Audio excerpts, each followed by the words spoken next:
Previously on Our Life, Lizzie, Cove, and Aura attempted to play a game where they imagined themselves as grown-ups. However, in the process of coming up with rules for the game, Cove and Lizzie began to argue over various facets of the game, resulting in a fight. Upon the return of the girl's mother, Cove left in a huff, resulting in the mother's inquiring as to what happened. Aura revealed that the two had been fighting, resulted in Lizzie calling Cove and apologizing later that night. Cove, after requesting that Lizzie treat Aura more fairly, forgave her, and apologized as well. During a separate encounter alone with Lizzie's friend Shiloh, Aura found herself craving ice cream on a hot summer day. After collecting money and sharing an ice cream sandwich, her and Shiloh talked about their friendship before meeting back up with Cove and Lizzie, ding-dong ditching some old people, and having a splash fight in the ocean, not lake, later that night.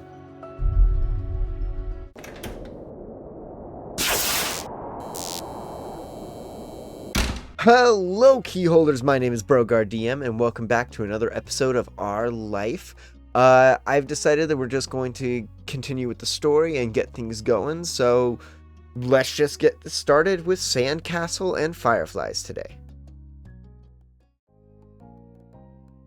Cove wasn't able to do many things that summer. When you, him, and Shiloh sat out on the shoreline one bright morning, you could tell he wanted to be in the water. But there's no way he'd be swimming anytime soon, not with his cast. The waves washed a single shell to shore, glittering and blue, another reminder of the places he couldn't go. From what you'd heard about Cove's old life so far, in tiny pieces and fragments, you could tell that he'd do anything to be able to get the cast off. The possibilities of what he might get up to made you anxious. You thought about how his summer last year must have been totally different from this, with his old home and his mom and dad. But now he was here, with you and Shiloh and Lizzie and everyone else, and he couldn't even go in the sea. This town wasn't bad. It had all your favorite things in it, but sitting there on the same beach you'd grown up on, you could understand that not everybody else felt the same way about Sunset Bird as you did. You watched him from the corner of your eye, quietly, and he finally said aloud what you had been pondering. I wish I could go in. The water? Yeah. Oh, I'm sorry. You're gonna be able to do it soon. Cove only sighed in response. Apparently soon wasn't soon enough. It's so pretty, the ocean. Mm-hmm. And huge. There could be anything out there, like mermaids. Yeah! Let's see here.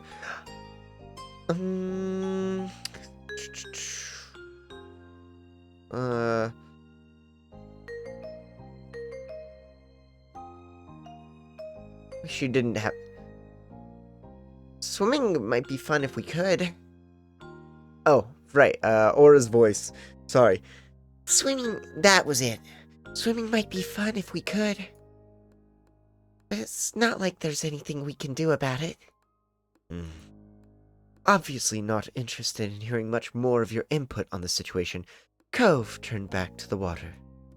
But as he looked away, something about Shiloh's slow, careful movements caught his eye. Hey, are you building a sandcastle? Sort of. I was playing around while you were talking. I'm listening. Maybe I could. I've only made big piles before. It's really nothing special. I'm sure you'll be good at it right away. Well, how do you do it? And Shiloh's cheeks lit up. You could tell he was a little bit uncomfortable to have Cove's expectant stare on him. I'll play too. I love making sand stuff. Okay. He put his hands back to his seashells and sand, and nodded. I don't do a lot, and here's how I like to get a house started. Shiloh, focusing more intently than you'd ever seen him, guided Cove through his process. You happily used your own method. It didn't take long for the three of you to each have humble structures prepared. That's all, kind of. You can do anything now. Let's, make it bigger, add some seashells, carve a pretty pattern. Bet you'll have great ideas. Okay. I'm gonna make it bigger. Mine's gonna be a real castle. Cool. Cool! This is gonna be a house. Looking at the base of your sand castle, you decide to make a castle. Looking at the base of your castle, you decided to build a fancy castle. We're gonna have parapets, archer stands. We're gonna make it awesome. The better part of the next hour was spent focusing on your own work. The boys were the same. Even Shiloh didn't sneak as many peeks at everyone else as he usually did. You finished shaping before either of them did, glancing up from what you'd built. Hey, that's not actually that bad. Seems you've done so fast because they already searched around for extra decorations. Shiloh had grabbed most of the really interesting stuff, and Cove had a lot of the shells, but there were still options. The first you reached for was a green piece of sea glass. It was the best fit for your castle, you decided. It was see-through and sparkly. So you tucked it away somewhere secure inside, barely poking out to make sure it didn't get lost. Pleased with your result, you finally took a proper look around that wasn't focused on the sand itself. Both Cove and Shiloh seemed super immersed still. You knew you could probably sneak a peek at either one's work. You checked out Cove's sandcastle. The castle Cove had built looked surprisingly tidy, especially for someone in a cast. He must have worked really hard. He wasn't even finished digging the huge gaping moat in front, but it was already enormous. You got the scent from the enthusiasm. He was digging with that the doctor... Yes. With what the doctor was probably going to find a bunch of sand when he finally removed the cast. Oh! There was supposed to be a comma there. Okay. The silence was then broken. What's on top of yours, Shiloh? You peeked closer and discovered something shiny sticking out of Shiloh's sand chimney. Oh, it's just a gum wrapper. It looks like smoke. Neat. It's good. That's smart.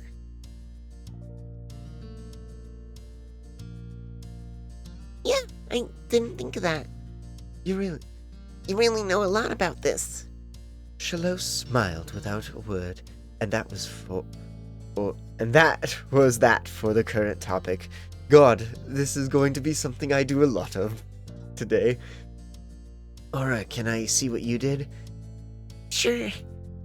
He scooted just a bit nearer and began surveying your work. The castle you'd built was pretty impressive. All things considered, it had archways, tall walls, and even a little moat circling it.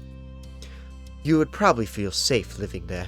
Maybe your moms were the queens. Shiloh quickly decided to jump in the new conversation.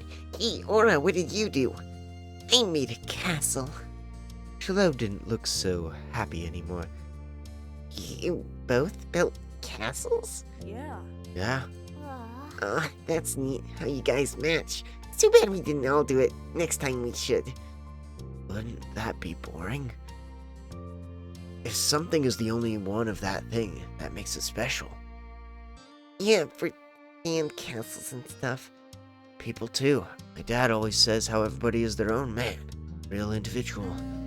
I don't think I'm very special. Why? Why not? Nobody else is you. Shiloh simply shook his head. I'm not different. Ugh. Poor kid. A beat passed between the two. Cove then looked down at his own work again. Okay. He didn't seem to be bothered leaving the disagreement hanging there. Cove had other things on his mind. My dad tried to get me to make sandcastles the first time we came to this beach. I didn't want to.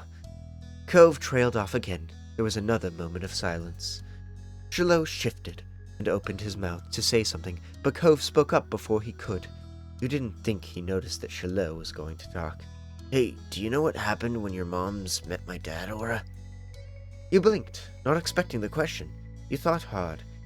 He wasn't there. They didn't tell me. I just remember what happened when I met your dad. Mr. Holden had been a weird stranger then. Well, he was still kind of strange. No other parent acted like him, but you knew him better at this point. Now that you thought about it, it made a lot of sense that Cove's dad talked to him about people being unique. You were pulled from your thoughts when Cove continued. Oh, well, I was there. I don't think my mom has met your dad. Yeah, I'm pretty sure she hasn't. Ora's parents met and my dad met the same day I met her. I'm gonna say what happened. Shiloh frowned to himself, ducking his head. His hat cast a shadow over his face. You could still tell he was upset at not being included in Cove's choice of topic. That was kind of boring for him, though giving people their own turn to say the things they want is important too. I think Shiloh wants to talk too. Huh? We were talking, just not right now. I'm talking to you. He can listen. Shiloh's expression barely flickered at the words. He still looked put off. Cove continued like the interruption hadn't happened. He was determined to tell the tale. Yeah. When we moved here, we didn't bring a lot of things with us. Only some stuff that would fit in Dad's car. We didn't even get a moving truck. I sat in there while Dad brought it all inside. I didn't want to get out, because I knew Dad would make me look around the new house. I really didn't want to do that. The Who house. His lips twisted into a frown as he recalled that. Then I saw your moms. They were in a car too and stopped at your house. I guess they were coming back from somewhere or something. My dad noticed. He waved his hand, then went over to the front of your house, where he started talking to them. I don't know what they said. I couldn't hear it. But he couldn't see me anymore, since he was looking the other way. So I opened the door and left. I wanted to get away, and went behind the houses. Found those hills there, the ones where we met for the first time. Cove nodded and stared at you. You stared back. He didn't go on to say anything more. Is that it? Cove's brow wrinkled, like he didn't understand why you were surprised. Huh? That's all that happened.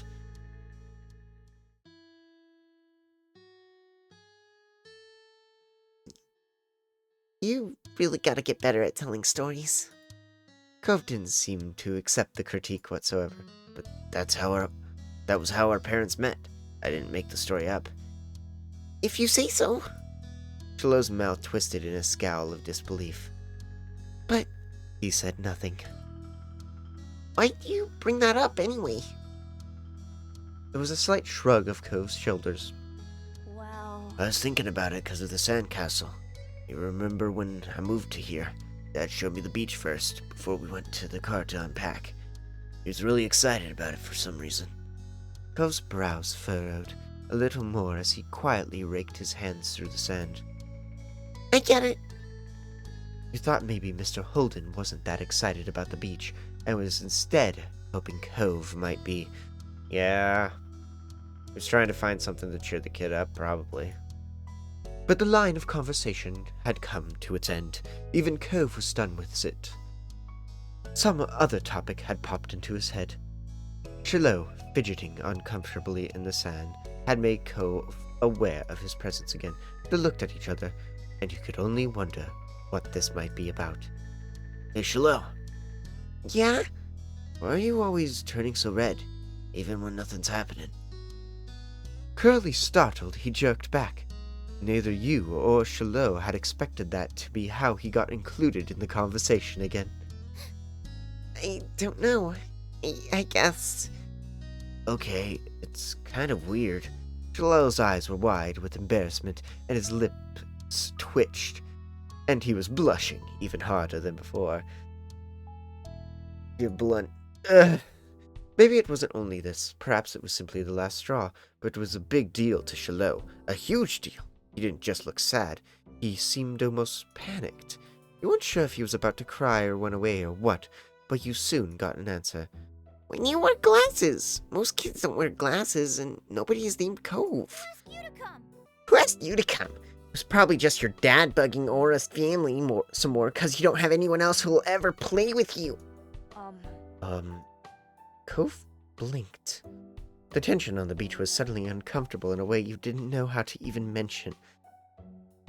A lot of these are very uncomfortable situations. It didn't seem like the kind of thing he'd get upset about, though you hadn't ever known what kind of thing would bother Shalot. I'm sorry. Me too. I was just wondering.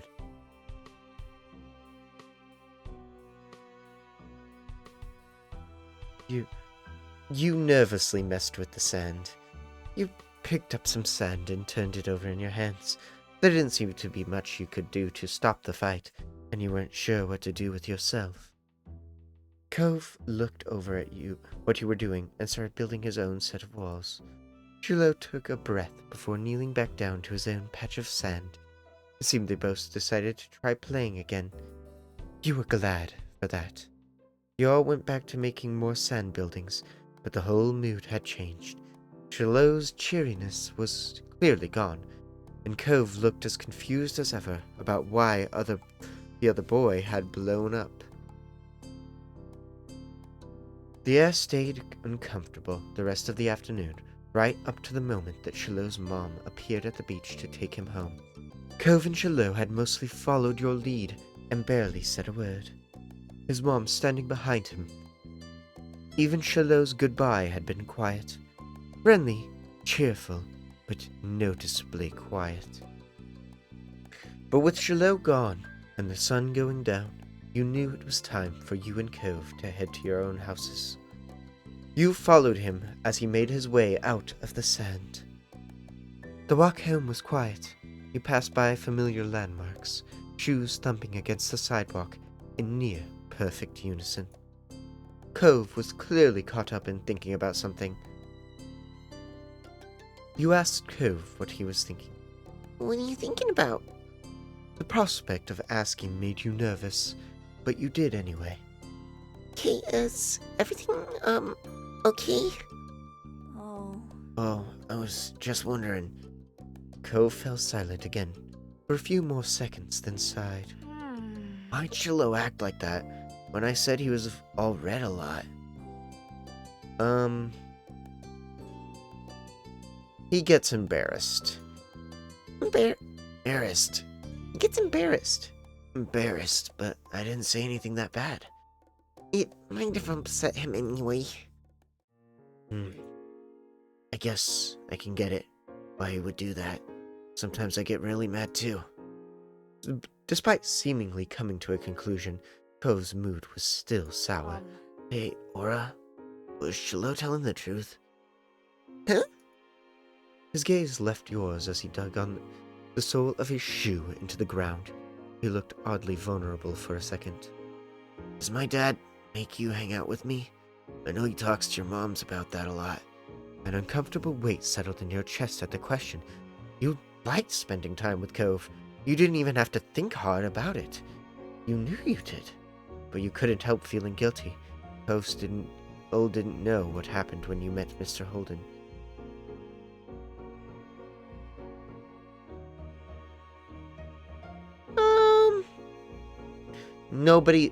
No, I refuse the money. Nobody's making me spend time with Cove. I actually like the character, and so no, nobody's making me spend time with you. I don't like that that's in quotations. I'm guessing it's just because I'm speaking. Nobody's making me spend time with you. Cove's shoulders relaxed. You hadn't even noticed that he had tensed up. Yeah, that's what I thought too. Anyway, I didn't think you were pretending. Just wanted to make sure it was okay is all. Thanks for telling me. I think that's the first time I've seen him smile like that. Your throat tightened. It was hard to meet Cove's earnest gaze again. Keeping secrets was hard. I don't see it as keeping a secret. There's nothing wrong with I told the truth. I refused, and he doesn't need to know about that. It's just gonna hurt his feelings. Yeah. By now the two of you were on the sidewalk near your houses. It was time to part ways.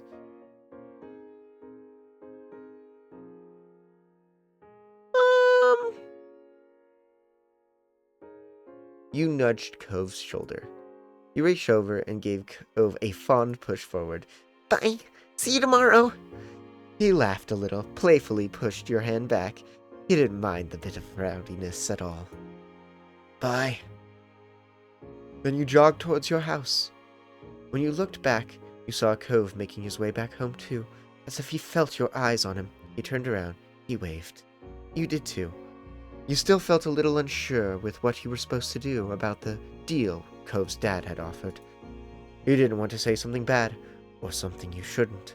You had no idea how Cove would take it. Either it would be terrible if it made him feel bad. What if he didn't want to play with you anymore? You might change your mind sometime. There was always tomorrow, after all. But for now, it was definitely something that you'd keep to yourself. With a final look, you went inside your house. I'm hoping that these moments will add more to the story later on. I don't know. That was a short one, though. Also, I did buy the DLC. I forgot to mention that. I was looking at it. It was on sale, and I was like, I really like this story, and I feel like that's probably why this is number 118 on the list. So I'm gonna go with it. But yeah, we'll just get into Fireflies. I'll continue narrating. It's fine. All right. Oh, it's the snake. Hi, sister. Lizzie. All right. Tonight we're going to catch fireflies. At this blunt declaration from your sister, you looked up from your macaroni and cheese dinner. Fireflies were a familiar sight over the summer, coming out on warm nights to dance through the sky. Tonight was particularly balmy. You knew there were bound to be ton of them. A ton of them around. Oh, you are you? You looked over at your mom's. They hadn't answered for sure yet, but if that's what Lizzie said you'd do, that's probably what you'd end up doing. Lizzie was an expert at getting her way, having mastered the art of it by the time she could talk. That's a good idea. Lizzie, can we, Miss Beauregard? Shalot tapped his fork against the table excitedly, his face lighting up as he looked at Lizzie. It was unusual for Shalot to still be here. Like always, his mom had to bring him over really early in the morning before her job started. But normally, she would have picked him up by now. She called before dinner to let your moms know she'd be late. You didn't hear why. Probably more work things. You thought maybe getting to hang out with Shalot for longer is what made Lizzie want to keep running around outside. Staying at home and watching TV was never an option for her with guests over, and that's why you were pretty sure she'd get your moms to agree. Well, it's already dark out there. Lizzie gave Mom the best puppy dog eyes she could, slowly spooning mac and cheese into her mouth while you waited for their response. There. Let them go. Nights like this don't happen every day. Your parents exchanged a look, then Mom eventually sighed and nodded back. Yes! Fine. Just make sure you stay on the hill behind our house with all the poppies, okay? Duh, that's where most of them are. The idea had only just been planted in your head, but already you could just picture all the glowing lights spread out in front of you, like the fairies from the bedtime stories Mommy reads sometimes. Reads, whatever. Lizzie and Shalot started digging into their food, and it soon became a race to see who could finish their dinner first. Isn't that great? Aren't you excited to go outside and play? Aura? You gave a non-committal shrug. Aura's just mad because I always catch the most. Lizzie boasted proudly, her mouth full of food, and Mom gave her a stern look. Elizabeth! A knock on the door interrupted Mom before she could no doubt scold your sister. I'll get it. Your big sister jumped out of her seat and ran over to the door, pulling it open without even looking out the window to see who it was. Huh? You shifted in your seat to try and get a glimpse of the unexpected guests. Good evening, Cove. Your mommy had already walked to the door by the time you managed to see past Shiloh's flappy hat. A big smile stretched across your face. God, I wish I had a picture of myself as a kid. I'd just use some editing, just... When you lifted your hand and waved, Cove's pink cast went up to return it shortly after. It didn't matter why he was there. It meant he could join you all in catching fireflies. Then, for a few seconds, Cove said nothing. He only stood there and looked up at your mommy, with a face almost like he was considering turning around and leaving. My dad told me to drop this off, 'cause I guess he, borrowed it from you. Cove took a familiar screwdriver from out of his large side pocket. Eyes now dropped to the floor. We left ours back home when we moved. Great. Great, thanks, bye. Thank you. Here. Why don't you come in for a bit? Lizzie crossed her arms and lifted her chin. Cove shrugged, and Mom stood from the table too. I'll give your dad a call to let him know you got here all right. Cove shrugged fully and sighed. Shuffled inside, shrugged. God, Eyes remaining on the ground, Mommy closed the door behind him. Hi, Cove. Shiloh gave Cove a friendly smile while waving by holding his hand and opening and closing his fingers. Cove nodded in response. Cove, you could come outside with us if you wanted to. From the corner of your eye, you could see Lizzie glaring at you for mentioning the excursion to an outsider. Trying not to meet her gaze, you looked at Cove. Whatever Lizzie thought of him, he wasn't exactly a stranger anymore. We're gonna catch fireflies on the hill out back. You said that with a smile, hoping Cove would want to come. Yeah. I can do that. I've never caught one before. It's too bad he didn't have a chance before now. The fireflies weren't out when he first moved in, and there must not have been any where he used to live. We can't go until after we finish dinner. After she pointed this out, Lizzie walked back to the table and took her seat. There wasn't much left on her plate. Since this was very true, you decided to finish up your own stuff as well. Cove stepped closer and eyed what was on the menu for your family's meal. Have you eaten yet? Yeah, my dad and I ate earlier. What did you have? Eggs. The clipped, one-word answer seemed to discourage Shiloh from asking any more questions. His eyes slowly wandered back to the last scrap of food on his plate. Her phone call with Cove's dad must have ended, because your mom came back into the room. Okay. Cove, your dad said you can stay for a little while if you'd like, but he's going to come get you before it's too much later. Sure. Fun. Oh, fun. This would be so nice. As you polished off your meal, you hoped it would be too. The three of you all finished eating shortly after, and Lizzie led the way outside. Remember, don't stray too far. It's fine, Mom. Shiloh trailed so closely after Lizzie, he was nearly stepping on her heels. Cove hesitated at the door. You smiled lightly at Cove, gesturing for him to follow. After a moment, he did. Bye. Bye, children. The two of you were a good 10 or 15 feet behind Lizzie and Shiloh. By the time you walked outside, you pushed the door shut behind you, watching their figures get farther and farther away. You're so slow, Aura. We don't have all night. You started to run when you heard Lizzie's voice calling you, but paused when you saw Cove still walking at a relaxed pace.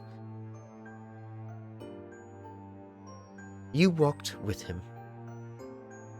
You fell behind, sliding up next to him and matching his stride. He noticed right away. It's okay. You can go ahead if you want. You smiled and shook your head. After a short while, the two of you reached the hill behind the house. The fireflies were out in full force, floating on the breeze, their gentle glow winking in and out, creating an almost magical effect. Lizzie had already climbed to the top. Shiloh was spinning in circles, somewhere around the middle. Wow. Wow.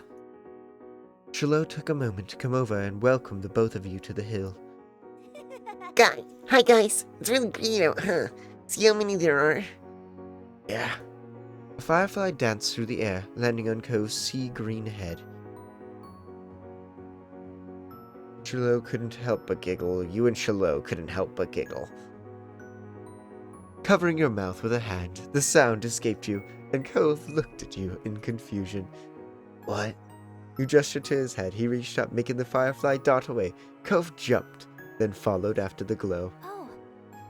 Oh, Look, Lizzie has one. That's amazing. Chilo ran to the highest point of the hill, making sure not to lose his hat or backpack along the way. You hummed as the group divided and conquered, shifting your gaze to the dozens of other fireflies sailing around. The game was on.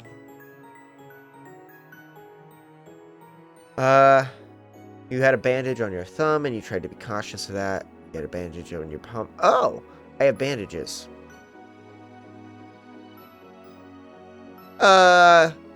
Klutz. I'm a klutz. You had 2 bandages on your hand and you tried to be cautious of that. Spotting one close by, you approached it with assassin-like stealth, crouching down to make yourself seem like less of a threat. Slowly, dragging one foot in front of the other, you crept towards it, arms outstretched. You closed your hands around the little glowing orb, careful not to crush it. The firefly landed on your palm, almost docile, and you stared down at your prize in delight. Its tiny legs tickled your skin, and you giggled at the sensation. Cove kept up with his own target, but when he tried to grab it, his pink cast waved awkwardly through the air, foiling his efforts to clap his hands around the firefly. Ah! Cove watched it vanish into thin air, with a dissatisfied expression on his face. You encouraged him to try again. You got this, Cove. You walked up beside him and gave him an encouraging smile. Did you catch one? You nodded, and Cove gave up his hunt for the moment, coming closer and peering at the insect still crawling across your palm. You held out your hand. He leaned closer, eyes widening at it had behind his glasses. Cove remained hypnotized by the little bug as he inched his hand closer to yours. Ultimately, he set his fingers lightly over the top of the ones you were holding open. It tingled. You stayed very still. You were so nervous you thought you stopped breathing, but no matter what, you didn't want to scare the shiny treasure.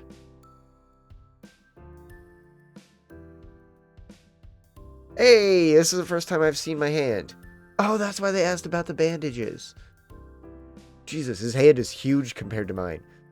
The firefly noticed the new connection, crawled up onto Cove's hand. He quietly gasped. It worked! Yeah, you got one. Cove's lips turned up into a slow smile, and his eyes shined brighter than the bug. Thanks, Aura. With a laugh, he gave the palm of your hand a friendly smack, performing an awkward low 5. Startled by the extreme movement, the tiny light disappeared before you could even blink. Your firefly was gone. sorry. Oops. Sorry. You forgave him. Just a firefly. That's okay. I couldn't keep it forever. You're right. Right. Bugs have to stay outside. Let's get another. You decided to collect more. Uh-huh. We can work together. His face broke out into a wide grin. We'll get a bunch. With renewed vigor, you ran out into the hill. You're not sure how much time passed while you were in the thick of it. All you could focus on was the adventure at hand. No critter was safe from your grasp. At first, you tried to keep a tally of how many you had caught, but once the number grew higher than 10, you had no more fingers left to count with. You were having the time of your life, racing up and down the hill with the crash of the ocean, the sound of everyone's laughter echoing in the background. Aura! Aura, this way! You followed the sound of Cove's voice to the top of the hill, watching as he stretched his arms in front of him, reaching with his fingers and only narrowly missing his target. Cove and you took turns trying to scare fireflies in the direction of the other. You showed him some techniques that you had learned, like how to cup your hands correctly and he listened attentively before trying it himself. There were a few times when you almost ran into each other, giggling as you dove to the side at the last moment. Luckily, disaster was avoided each time. It was an overall huge success, with the both of you catching multiple fireflies each. Eventually, the fireflies began to thin out, and your energy started to lapse. You decided it was time to call off the hunt. Cove didn't complain. He breathed in heavily, and his face seemed really flushed. That was fun. A lot of fun. You smiled at him broadly, happy that he had enjoyed the activity. Yeah, it was. Come on! Aura, Cove, get up here. We're gonna have a race. The shouting caught you off guard. It had been quite a while since you heard from Lizzie or Shiloh. You glanced over to see them both standing on top of the hill again. Lizzie beckoned to you with a quick hand gesture. If she was like that, you knew there wasn't much room for disagreement. Up the incline you went. From the corner of your eye, you saw Cove was coming as well. He didn't care for Lizzie a lot, so you thought he might be intrigued just by the idea of a race. Hi. Cove! Hi, Cove. You can't roll down the hill. You could hurt your arm again. You'll be the referee for the rest of us. As Lizzie pointed this out, Cove froze in place. Oh, it was that kind of race, he frowned. It was that kind of race. He frowned down at his cast. That was the second time it got in the way tonight. What? Yeah, you'll watch and see who gets to the bottom first. That's important. Got it? I guess. The cast was sturdy. If he was careful, he could have done it. Lizzie might have just been looking for a reason to make someone else the referee, but it was already decided. I'll stay with Cove. Really? Really? Why? You don't have to. It's okay. I want to watch. You moved beside him on top of the hill, even though Lizzie eyed you and made a face. That's not how races work. We only need one referee. Shrugging your shoulders, you refused to budge, and Lizzie let out a huff before throwing her hands in the air. Snake sister. Fine. Fine. I'll be the winner, whether you join or not. Lizzie moved to lay down. Shiloh did the same. Cove stood slightly to the side to get a better vantage point, and you stood next to him. Countdown. Cove stood up a little straighter. It seemed like he was taking his newfound referee duties seriously. 3, 2, 1, go! Lizzie and Shiloh took off, letting gravity do the work and rolling at high speed towards the bottom of the hill. You and Cove leaned forward to watch them go, eyes peeled for which of the two would reach the bottom first. They were both neck and neck until about halfway down the hill. Lizzie started to veer off to the side, giving Shiloh a huge advantage. She obviously hadn't noticed a thing, and as soon as Shiloh reached the bottom of the hill, he jumped up excitedly and threw his hands in the air. I won!